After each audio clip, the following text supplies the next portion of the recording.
Thank you, Madam Chair, and that certainly is a great way to have this debate, because after the framers of both sides of the debate have started, I just want to go back and say what HJR 77 does. We're applying to Congress of the United States to call for a convention under Article 5 of the United States Constitution for the limited purpose of proposing one or more amendments to the Constitution to impose fiscal restraints on the federal government, to limit the power and jurisdiction of federal government, and limit the terms and office of federal officials and members of Congress.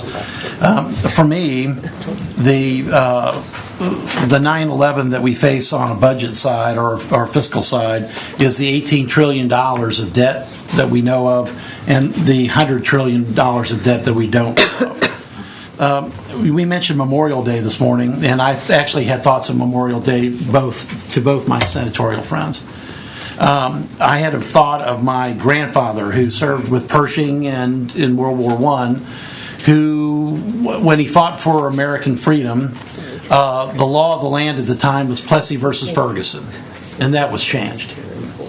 I thought of my father, who, like most of the people in the audience, the greatest generation, fought and won World War II.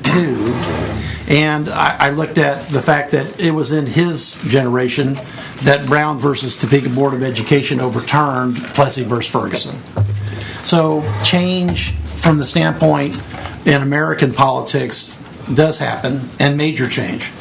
And what the Convention of the States does, if I can quote directly from Article 5, is that on application of the legislatures of 2/3 of the several states shall call a convention of proposing amendments. It was actually George Mason who put that amendment into the Constitution during the Constitutional Convention, because he was concerned, and I think rightly so, that at some point in time that we shouldn't be worried about a runaway Constitutional Convention. What we were going to be worried about was a runaway federal government.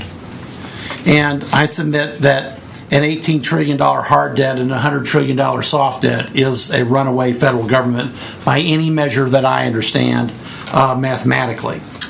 Now, once the application for the application is passed by 34 states, there would be a convention that would call, and that's when Senator Birdwell's requirements on the delegates is important. But what I think it's really important is to send a message to Washington at this time that it's time to restore the balance of power in the Constitution that requires for America to function properly. The true power must reside with the people in the states and not with the federal government.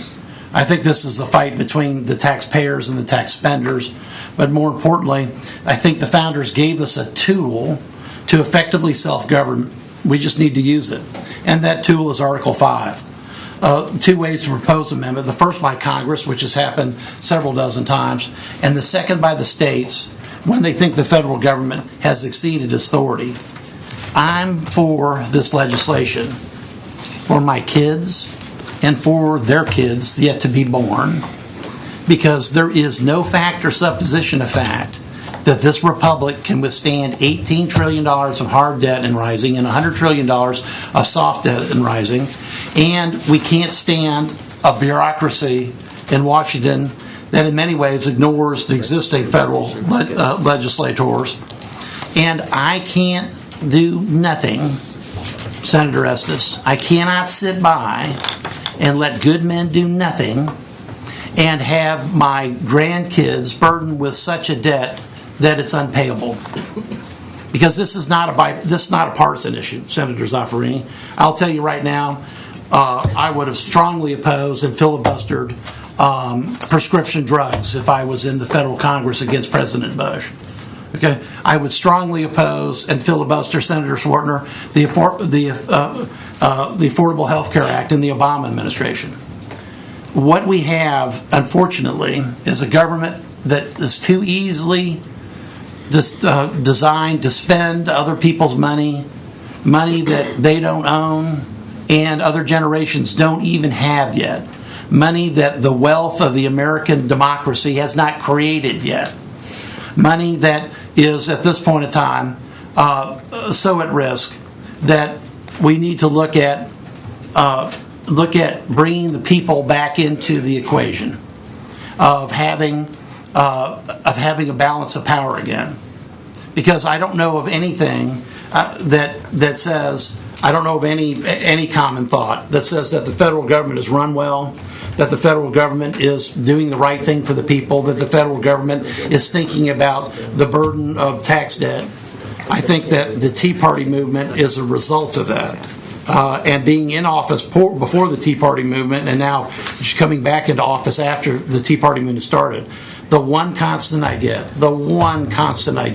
is the crushing debt that this generation of today, the generation that's born tomorrow, and the generation of the future will have to pay off.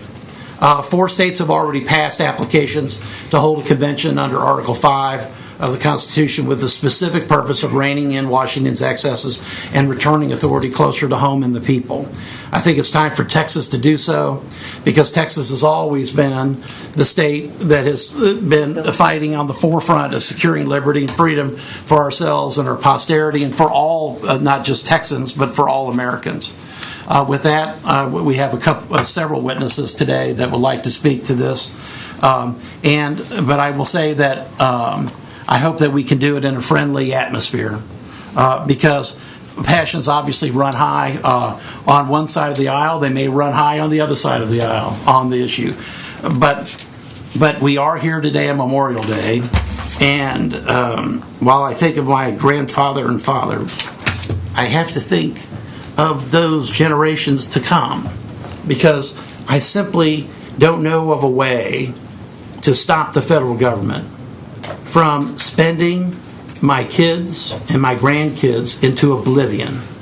And that's what, in my opinion, this Article 5 amendment, it's Article 5 bill and urge adopt is all about, is stopping the federal government from spending our kids and our grandkids and our great-grandkids into oblivion. Thank you, Madam Chairman. I'd be happy to answer any questions.